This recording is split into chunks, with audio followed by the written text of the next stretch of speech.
Hello there, it's your favorite Uncle Josh, and we are y'all this piece of hair, and we are back with Cowboy Bebop. I'm gonna review this, and I'm gonna review some more anime because I'm starting to get back into anime. I used to watch all the time, but now I don't. So let's, even though this is live action, it's based off anime. Let's get into it, shall we? So we open the scene with Vicious going to get one of the most serial killers that ever serial killed out, and he has to kill people along the way, and he ends up letting him out. He ends up shooting the lady that the serial killer was going to kill anyway because she ran experiments on him. I would have attacked her too. Like, what you're not going to do is like kill me. What you're not going to do is strap me down, shoot me up with drugs, and lock me away and think that when I get out, it's just not going to go down. Like, you need to know that like death is in your near future. Just saying. So the serial killer comes and starts whooping Spike's behind. He beat Spike down. He gave him the 1-2. It's a good scene. Y'all should actually go and watch it. Spike's actually almost dead until the dog comes and the dog barks, and he's afraid of dogs.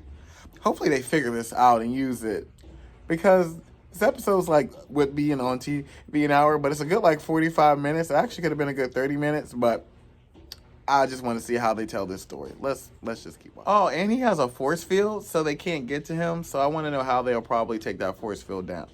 Because I got to, because they're unable to harm him. Woody knows what she likes and she goes for it, but she's kind of like insinuating that Spike is a part of Syndicate. And definitely Spike should have told Jet and Faye, but you know, things happen. So we see Spike still lying to Jet, and it's eventually going to blow up in his face that he didn't tell him that he was a part of Syndicate because he knows Jet doesn't like Syndicate. And then we get a scene where the maniac is literally having like flashbacks of what happened, and you know his memories being, I guess, stored into a dog. So I guess he has dog in him. My whole thing is this: you guys can't do evil to people, and then when they come back and do evil to you, you be shocked and appalled. You literally reap what you sow. Folks be forgetting this, and then they go do evil to people thinking it's not going to come back in some way, shape, form, or fashion. Child. The lack of knowledge. So Jet has got these. Well, y'all, let's start off from the beginning.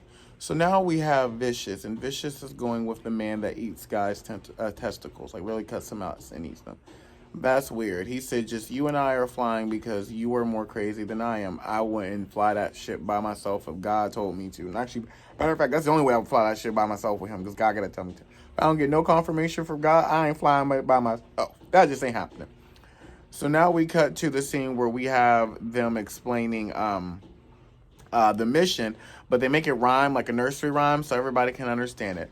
All this is just to take down these people. Now because Vicious is concerned with taking down the elders in Syndicate, but he has to get rid of Spike Spiegel because he knows his girl's gonna go back to Spike Spiegel. He just knows it. So yeah, y'all. Here's the thing, y'all.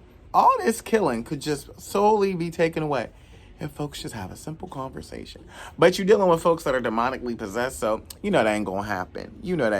Oh, y'all, now we're at the scene where the plan's supposed to come together. Let's see if it does. Let's see who double crosses, who triple crosses, and who quadruple crosses each other, shall we?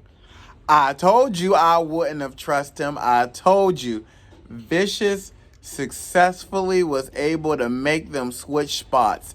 I said I would not have trusted them. I wouldn't have. Now look what that black man did. Trusted them white people. You should have learned from our ancestors to not have done that. We too far into the future for us to not learn from our ancestors. Now, the lady actually was trying to kill Vicious, but ended up killing the black guy. Then she's now dead, and now Vicious is killing everybody. Told y'all. I knew there was going to be some double and triple cross, and I knew it. Oh, they did good. I'm glad I watched this. So now Vicious is at the head of Syndicate, and we get that the middle person, which is typically like the high-up leader, that person was actually his father. And he had to kill his father in order to do what he had to do. Now, see, this is what happens, because I'm pretty sure his father killed his mother. Y'all know stuff like this, killing, that he had to do what he had to do, but I'm pretty sure he killed his mother. Now, y'all, why are we doing that? Now, what do you think is going to happen? Somebody going to have to come and kill him because you know he crazy. Spike going to do it. Now, one scene, we have Spike realizing that he doesn't want to get his friends killed. So once again, he puts in a USB drive to jam their signal so they wouldn't come, because he wants to face this alone, because he doesn't want to tell them that he's in Syndicate. We have another scene where the one lady tells Vicious that Julia wants her head on a platter. And I do believe he believes her to some extent because Julia's not trying to die. What part of I would be in another multiverse? Multiversal travel would be in my future. So Spike was successfully able to beat up the dude and kill him. And blow up Earthland. Is that supposed to be like old Earth?